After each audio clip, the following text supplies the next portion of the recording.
মহারাজ প্রথম ভাগবত মহারাজের যখন পূর্বাশ্রম বাড়িতে ছিলেন তখন তার নাম ছিল রূপলাল হালদার।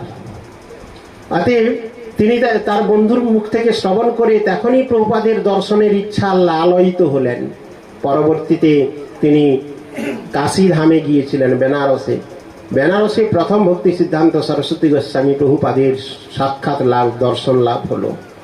সেই দর্শন লাভ হওয়ার পর কথোপকথন করে তিনি গ্র্যাজুয়েশন কমপ্লিট করার পর তিনি পুনরায় শিলা ভক্তি সিদ্ধান্ত সরস্বতী গোস্বামী প্রভুপাদের কাছে এলেন। তিনি প্রথম হরিনাম দীক্ষা হয়েছিল গয়াতে। শিলা ভাগবত মহারাজের হরিনাম দীক্ষা গয়া মঠে হয়েছিলেন। সেই গয়া মঠে হরিনাম দীক্ষা হওয়ার পর গয়া মঠেরই দায়িত্বে দিলেন শিলা ভক্তি সিদ্ধান্ত সরস্বতী গোস্বামী প্রভুপাদ। তো সেই ভাগবত মহারাজ বিস্তারিত ব্যাখ্যায় গুরু মহিমা অনেকেই বলছেন, আমি জাস্ট একটু কথাই বলছি। তো ভাগবত মহারাজ তিনি দীক্ষা হওয়ার পর তিনার নাম হয়েছিলেন রূপবিলাস দাস ব্রহ্মচারী।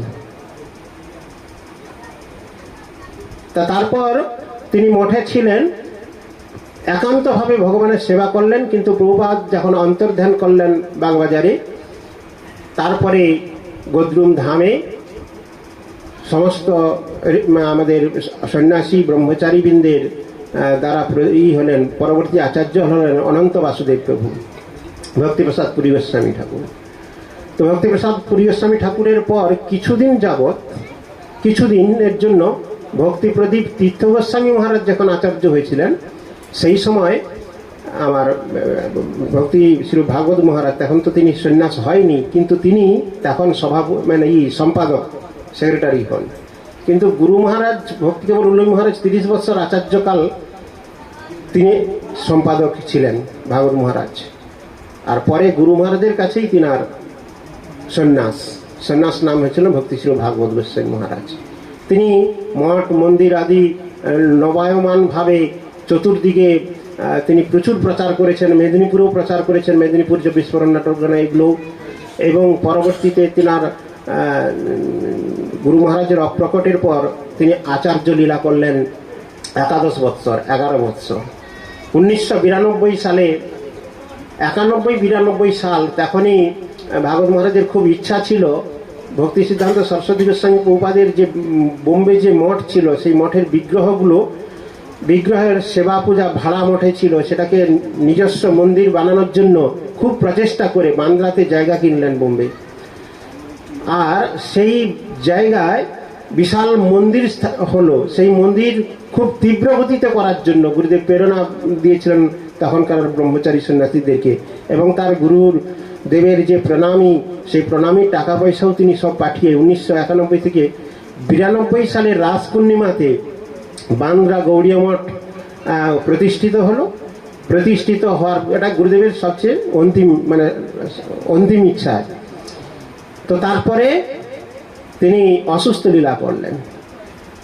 1993 সালের ফেব্রুয়ারি মাসের 12 ফেব্রুয়ারি তিনি অন্তর্ধান লীলা করলেন, নিমগ্ন করলেন সমস্ত ভক্ত সাগরকে। তারপরে তিনি পরবর্তীতে গদ্রুম ধামে তিনার ভজন কুটিরিতে সমাধিস্থ হয়েছেন। সেই আচার্যপাদের লীলা মহিমা বিশাল, তার কিঞ্চিত মাত্র বর্ণনা করার সৌভাগ্য যারা লাভ করেছেন তারা কৃতার্থ। তো অনেকক্ষণ আমরা সেই কথা শ্রবণ করেছিলাম। এবার জগন্নাথ দেবের স্নানযাত্রা সম্পর্কে যাচ্ছি। প্রথমে স্নানযাত্রা, চন্দনযাত্রা, রথযাত্রা ইত্যাদি অনেক যাত্রা রয়েছে। সেই প্রসঙ্গে শ্রবণ করতে গেলে জগন্নাথ দেব সম্পর্কে আমাদের জানতে হবে। আমাদের ভারতবর্ষে 4টি ধাম, যেখানে ভগবান একটি জায়গায় শয়ন করেন কিংবা স্নান করে একটি জায়গায়, তারপরে কি করেন না তিনি বাল্য করেন একটা জায়গায়, আর বিহার করেন। 4টা ধামে 4 রকম লীলা রয়েছে ভগবানের। তার মধ্যে 4 ধামের অন্যতম ধাম বললে পুরী ধাম, অর্থাৎ ভারতবর্ষের পূর্ব দিক, পূর্ব পশ্চিম উত্তর দক্ষিণ। বদ্রীনাথ ধাম, উত্তর দক্ষিণ হচ্ছে বদ্রীনাথ আর আমার রামেশ্বর, আর পূর্ব পশ্চিম হচ্ছে জগন্নাথ ধাম, দ্বারিকে ধাম, দ্বারকনাথ যাকে বলা হয়, দ্বারিকেশ। তো 4 জায়গায় 4 ভাবে তিনি সেবা গ্রহণ করেন। তো পুরী ধামে অর্থাৎ জগন্নাথ ধাম পূর্ব দিকে, সেই জগন্নাথ ধামে তিনি কখনো তার হস্ত শুকনা হয় না, এমন তার লীলাবিলাস। অর্থাৎ সেই জগন্নাথ ধাম বা শঙ্কর ধাম, সেই জগন্নাথ দেব কিভাবে আবির্ভূত হলেন বা জগন্নাথ দেব ভাবে প্রকটিত কিভাবে হলেন, সেই কথা কিঞ্চিত শ্রবণ করতে গেলে প্রারব্ধ প্রথম 2য় পরাব্দে, ব্রহ্মার 2য় পরাব্দে ইন্দ্রদম্ন রাজা ছিলেন। তিনি হচ্ছেন অবন্তী নগরের রাজা, সত্যযুগস্থ। সেই ইন্দ্রদম্ন রাজা তিনি একজন ভক্তের কাছ থেকে নীলমাধব রূপের কথা শ্রবণ করেন। নীলমাধবের কথা শ্রবণ করে তিনি জানতে পারেন যে একজন শবর দ্বারা সেবিত হচ্ছেন নীলগিরি পর্বতে নীলমাধব দেব। তো সেই নীলমাধবের শঙ্খচক্র গদা পদ্ম ধারী, যেমন দ্বাদশ বিষ্ণু, মহাবিষ্ণু যাকে আমরা বলি, দ্বাদশ রূপে বিরাজিত, দ্বাদশ রূপী শঙ্খচক্র গদা পদ্ম, ওই ধারণের প্রেক্ষাপটের নাম বিভিন্ন রকম, যারা আমরা তিলক করি, গোবিন্দ, জনার্দন, বামন ইত্যাদি, ত্রিবিক্রম আদি। তো সেই রকম নীলমাধব দেবের কথা শ্রবণ করে তার দর্শনে লালয়িত হলেন। তিনি তার সমস্ত মন্ত্রীদেরকে ডেকে বলছেন যে এই নীল মাধব কোন নীলগিরি পর্বত কোথায় অবস্থান তা তোমরা খুঁজে আনো এবং তার সন্ধান আনো, আমি নীলমাধবের দর্শনে যাব। চতুর্দিকে মন্ত্রীদের প্রেরণ করলেন এবং তৎসঙ্গে তার যে রাজপুরোহিতের নাম হচ্ছে বিদ্যাপতি, বিদ্যাপতিকেও তিনি পাঠালেন যে তুমিও যাও। চতুর্দিক থেকে মন্ত্রীরা ঘুরে ঘুরে কোনো সন্ধান আনতে পারলেন না, সবাই ফিরে এলেন। শুধু ফিরে এলেন না একমাত্র এই রাজপুরোহিত বিদ্যাপতি। এদিকে বিদ্যাপতি নীলমাধবের অন্বেষণ করতে করতে তিনি একটি শবর পাড়ায় উপনীত হলেন। সেখানে গিয়ে ক্লান্ত, সারাদিন কয়েক দিন ধরে অন্বেষণ করতে করতে খাওয়া তৃষ্ণার্ত, খাওয়া দাওয়া ঠিক নেই, জঙ্গলে ঘুরতে ঘুরতে কি হয়, মানুষের পরিশ্রান্ত হয়ে যায়, আহার ঠিক না থাকলে শরীর ক্লান্ত হয়ে যায়। এরকম সময় একটি শবর পল্লীতে গেলেন।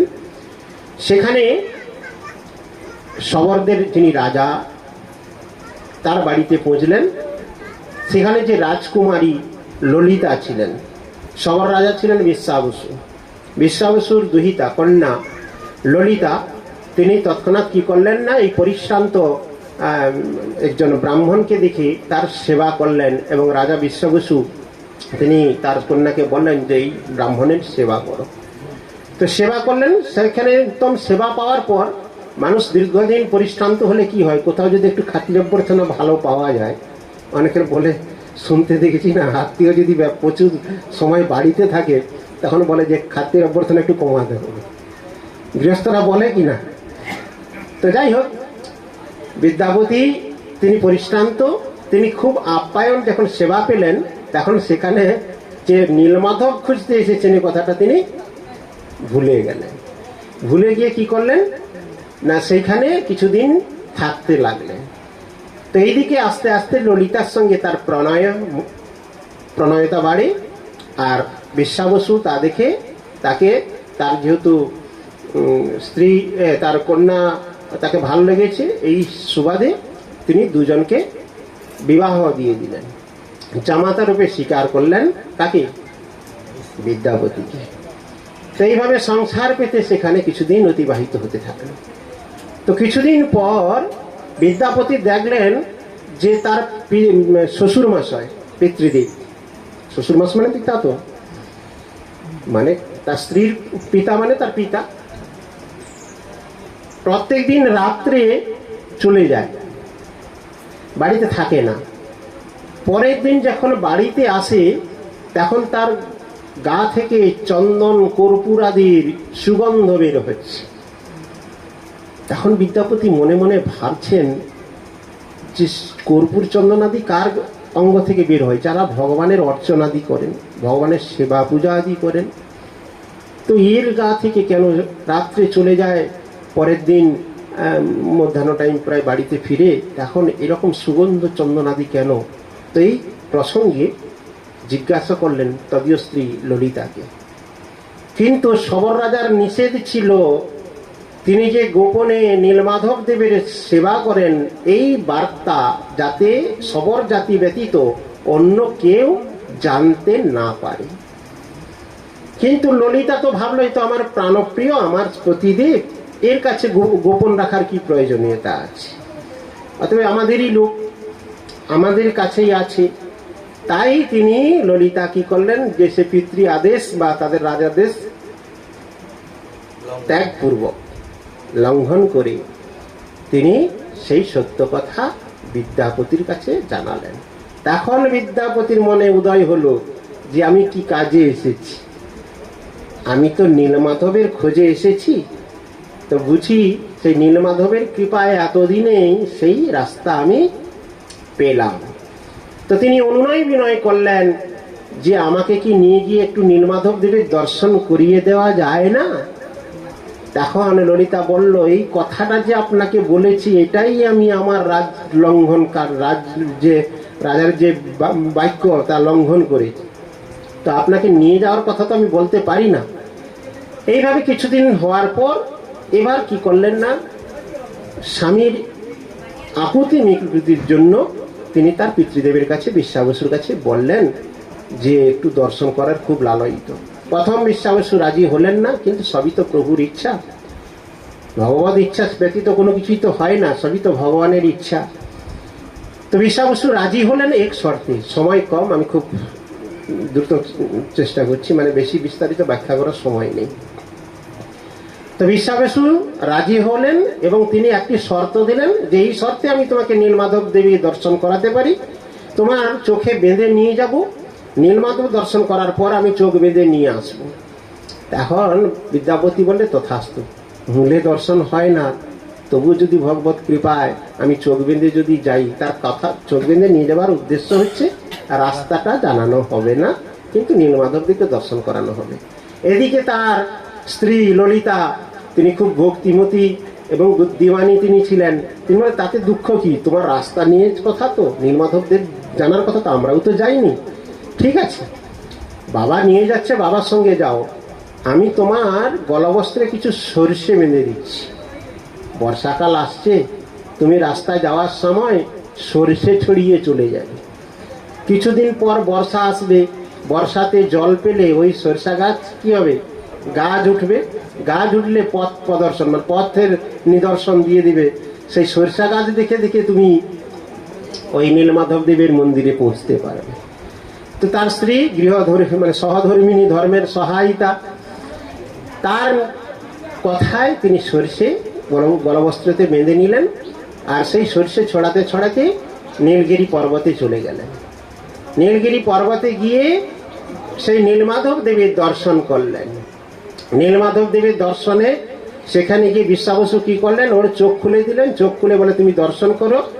আর বিশ্বাবসু নীলমাধব সে গভীর জঙ্গলে সেখানে কি দিয়ে সেবা করেন, কন্দমূল আদি। রাত্রে গিয়ে ওকে ছেড়ে দিয়ে জঙ্গলে কন্দমূল এগুলো সংগ্রহ, পুষ্প আদি সংগ্রহ করলেন, তারপরে সেবা করবেন। তো যখন বিশ্বাবসু এইগুলো সংগ্রহ করতে গিয়েছেন, তখন সেই বিদ্যাপতি কি দেখলেন, একটি ঘুমন্ত কাক একটি বৃক্ষের মধ্যে, যেখানে নীলমাধবদেব বিরাজমান তার সামনে একটি কুণ্ড রয়েছে, কুণ্ডের সন্নিকটে একটি বৃক্ষ রয়েছে, সেই বৃক্ষে একটি ঘুমন্ত কাক ছিল। ঘুমন্ত অবস্থায় ওখান থেকে পতিত হয়ে কুণ্ডে পড়লেন। কুণ্ডে পড়ার পর তিনি চতুর্ভুজ ধারণ করে বৈকুণ্ঠে গমন করছেন, অর্থাৎ সাযুজ্য মূর্তি প্রাপ্ত। পঞ্চমুক্তি রয়েছে তো, সারূপ, শালক্য, শাস্তি, সামুক্য, সারূপ, সাযুজ্য আদি।